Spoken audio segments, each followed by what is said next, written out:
OEM cams are out, the new drop-ins are in.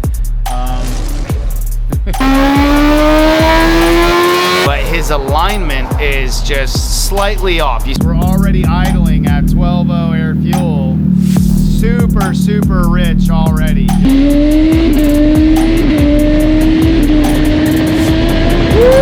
This sounds ridiculous. What's up, guys? Welcome back to another episode on Proven Power Cycles. For those of you who don't know me, my name is Eric, and today we have a 2022 Suzuki Hayabusa on the dyno. Currently, I'm getting ready to go out there. It's hotter than hell outside, so I'm staying inside in the AC to do the intro. But we have this busa. We're gonna do a set of cams on the busa. They are not the Brox cams, okay, guys? They're not the Brox cams.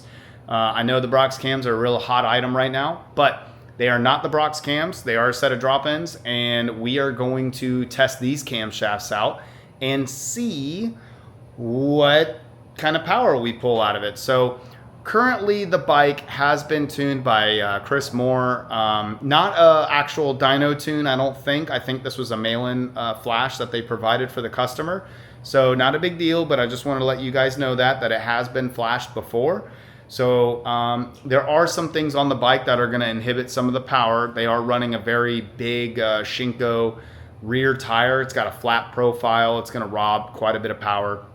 So the baseline, I'm going to tell you right now, is going to look a little low because of this tire. You know, the chain is kind of getting old. The chain's a little worn out. So stuff like that. I just want to let you guys know. I'm trying to be transparent with you guys. And when we baseline this bike, it is going to dyno a little low. It's also very hot.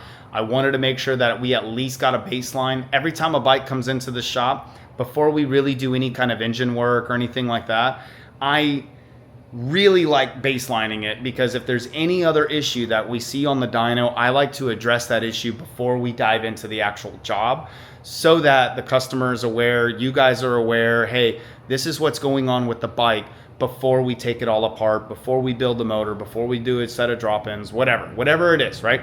I always like doing that just to get a good baseline no matter what, irregardless of any kind of engine build. So now I normally won't do this if you're coming in for brakes. I won't do this if you're coming in for an oil change. We're not going to do this if you're coming in for a fork build. This is solely if we're changing anything in the engine, if we're adding a turbo kit, you know, any of these major kind of things, we usually will baseline the bike to see what's going on, okay?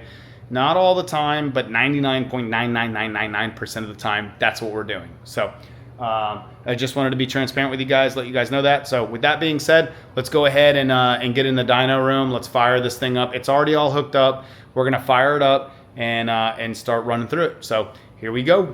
See, notice his tire, real fat tire here, real flat tread. The way the tire is shaped, rather, it's very flat. So another thing is I don't know if you guys can see this or not, but his alignment is just slightly off. You see how the tire is kicked out to the dyno just a little bit on the left-hand side here? Notice there's a little bit more on the left than there is the right. That is an indication that the alignment is off a little bit. So yeah, and I'm looking down the chain too, and it's a smidge off. We'll fix that. So it's not a big deal for the baseline. It's not gonna ruin anything. It's just a longevity thing. We're gonna fix this before the bike leaves and all that. So also notice the chain. This is what I was getting at. The chain's starting to show signs of a little bit of surface rust. See how it's starting to turn brown here, and we got a lot of kind of dry lube, if you will. So again, these are things that we're gonna address whenever it gets back on the dyno. Just a dried out chain, it's nothing major again, but these are the things that we do whenever you guys come in for dyno tunes and all the extra stuff. We do so much extra compared to your normal shop because we care. We wanna make sure you guys are getting the best product, and you know, we're always trying to throw in a little extra with every job that we do. We're always trying to give you that little bit of extra work that another shop normally won't do. They usually skip over, they half-ass. You know, we always try to do way more value than actually what you're paying for. So we try to deliver on that consistently. So that's my goal. But anyway, all right, enough talking. Let's fire this thing up. Let's get it going.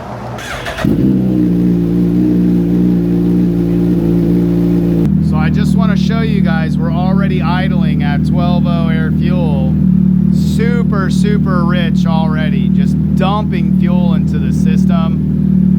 This is something that we'll rectify. Again, this is a mail-in flash, and this is why I'm always advocating to get a dyno tune and don't do a mail-in flash. This is exactly why. It's things like this that you just don't know about when you're doing a mail-in with somebody.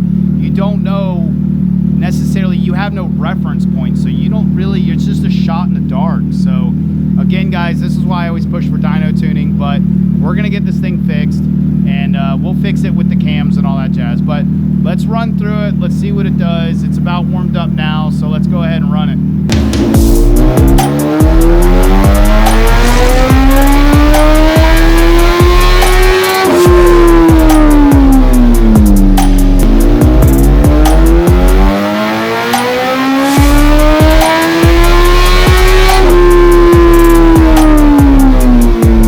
So we got it all labeled here now. So it's a 2022 Hayabusa stock cams with the previous flash, okay? Notice the stab down low here. When we're rolling into the throttle, we're at 11.2 for the stab. Here at 7,000 RPM, it goes to 12.3. And then at top end, we're back down to 12.2, 12.3. And then even at redline, you know, you're getting near 12.1, so it's absolutely flooding the system with fuel, which is kind of obvious too. When you look at the exhaust tip here, the exhaust pipe, notice here it's very black around the ring here, and it's going over onto the muffler, how you're starting to see soot on the outside of the muffler. So whenever you start seeing all this soot and everything kind of getting on the back end here, and it's super dark, this real dark, you know, dark gray, blackish colors, that is fuel. It's unburnt fuel, hydrocarbon, okay? It's that's why it turns real black. You need fuel to come into the system regardless. You need there to be fuel. That's gonna be a safer bet than it being lean. But when you start seeing the soot go onto the outside of that muffler, that is the indication that it's too much fuel, it's pig rich, you know, and it's just flooding. So we're gonna fix all that, of course, we're gonna fix all of that. And again, that's why I'm blessed to have the dyno, and I'm able to, you know, have the knowledge to go ahead and tune the bike and get it dialed in the way it needs to be. So we're gonna figure this out. Obviously, we're gonna do the cams, and then we're gonna go in there and reflash the CCU and get it dialed in. But this thing should pick up some pretty big power, and we're pretty excited about doing it. I think he's already got the air filter, the velocity stacks. I'm 90% sure he's already got all that other stuff done. So we're gonna clean this thing up. Now again, it is dynoing a little low because of that tire. Just wanna reiterate that. And it is very hot. So I think right now our run conditions, yeah, so it's 97 degrees in here. Humidity's pretty low, it's 36%. That's actually really good, but it's 97 degrees, pressure's a little high, but all in all though, it's just hot. You know, it's hard for these bikes to breathe when it's hot. So just like as if you guys were exercising and you were outside running in this heat, it would be very difficult to go for a long time or to actually perform at your peak performance because it's just so hot outside. So just keep that in your mind as we dyno these bikes. Those are something, again, just keep that in your head, guys. So, but you're in for a transformation. This is gonna be a cool episode. I always like making these big changes on these bikes where they pick up big power over something so small, so easy to do. So if you guys are interested in some of these packages, let us know. We offer these packages for you guys. We got the Brox cams in stocks. We can get these other drop-ins in stock, no problem. But if you guys are interested, you guys just let us know. We can hook you all up. We're a dealer for Brox, so let us know. Give us a call, 813-908-3278. We're more than willing to help you guys out and get you guys on the road to going fast. So anyways, we're gonna take this thing off the dyno and get it over there in the shop, let Lewis work his magic, and start making some power on this thing. Here we go. All right, guys, so we got the busa on the lift. Lewis has everything torn down. The cams, the OEM cams are out. The new drop-ins are in. He's clowning over here. So he's working on putting the cams in time. Once he gets everything in time, he's gonna go ahead and check the valve clearance, valve lash. So no matter what, we always do this. I say this on every video that we've made on these. We always check the valve lash no matter what, irregardless of what's going on. So because we are the last ones that are gonna touch this bike before it leaves here, we wanna make sure we're doing everything in our power to check and make sure that it's good to go before we go ahead and throw it on the dyno and before we go ahead and send it out on its way. So the last couple, What's she baseline? 160 something, like 165, 166, I think. And the last couple of them what? Final, like mid 180s to like 190 range, you know, something like that. I think the best one we had was like 192, something like that, 193. Partner wants to say anywhere between like 184 and 186. Yeah, this tire is going to rob some power regardless. So that tire is going to steal some power. So I'm thinking the same thing. I'm thinking like maybe mid 180s, you know, 185, something like that. So it'll be a game changer though, especially fixing this tune, you know, or just cleaning it up, I should say, getting it dialed in on the dyno. We should be able to pull some extra power out of it just from that alone. All right, guys, we got the Gen 3 busa all on the dyno. It's strapped down, it's ready to roll. What we're gonna do now, I'm actually gonna put a base map in it real quickly, one that we just have here for drop-in cams. I'm gonna throw that map inside of it and basically fire it up from there and just go from there. We are a little strapped on time. We have a lot of bikes.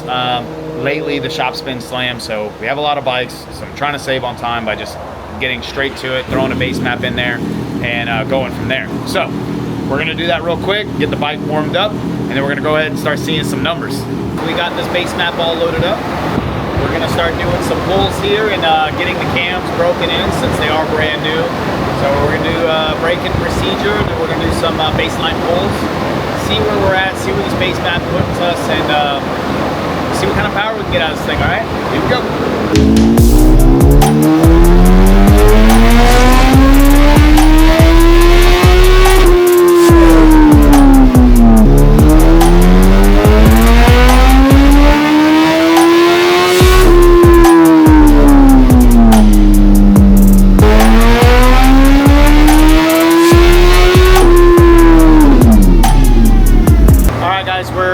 Up the Gen 3 busa now. We got the tune pretty close. We're going to go ahead and finalize it here after these pulls. Everything looks good on the ECU and the mapping, or at least it's like 99.9% there. So we're going to go ahead and call it after these runs. So let's go ahead, let's fire it up, let's get some final numbers for you guys and see where it ends at, all right?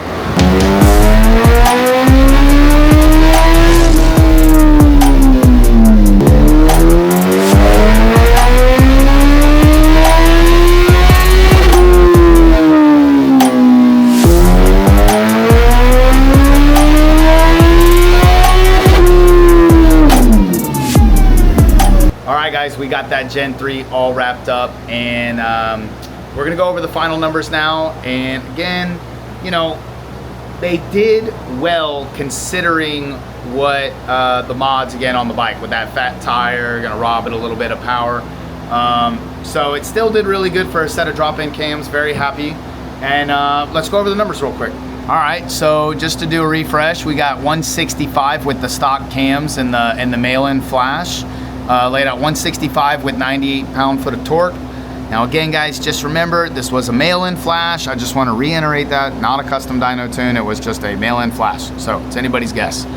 So it was just running very, very rich, very rich. So you know, it's going to make for a laggy throttle and a very slow entry to the power band. So not necessarily hesitation, but just kind of like it'll feel like the bike's like weighed down, like it's got a parachute behind it or something, you know, just something's holding it back. That's what, when it's very rich, that's what that feeling feels like. So when you lean it out and you get it to the appropriate AFRs and along with some timing and ETV, whenever you go in there and you get kind of the right combo, you can get that nice smooth throttle. That on throttle makes a little bit more power, and then obviously we did the cams. So this was just to test those set of drop-in cams. So ended at 183 and 106 pound-foot of torque. So roughly about 18 wheel horsepower gains or so.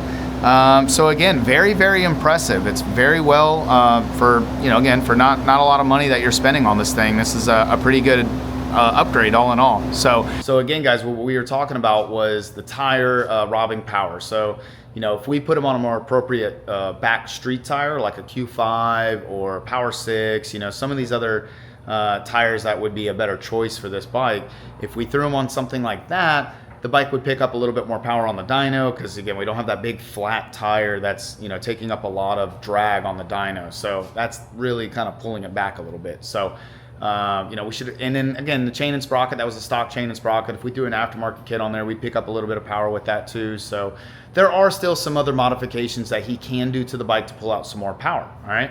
But this bike, that's just where he wanted to end it. So he's an older guy. He's cool. He's a friend of the shop's. And you know, he's a nice guy and everything, and this is just a street bike, so he's happy. He just shot me a text, actually, says he's in love with the bike. Thank you so much. Fixed all the issues that he was having with the bike, so he's a happy customer. So but anyway, hope you guys enjoyed this episode on Proven Power Cycles. If you haven't done so already, smash that subscribe button, like the video, share the video if you know anybody that's interested in doing something like this. And give us a shout if you guys are interested in getting a package like this. Our number is 813-908-3278. And yeah, guys, hope you enjoyed this episode. Yeah, we'll see you on another episode. Peace.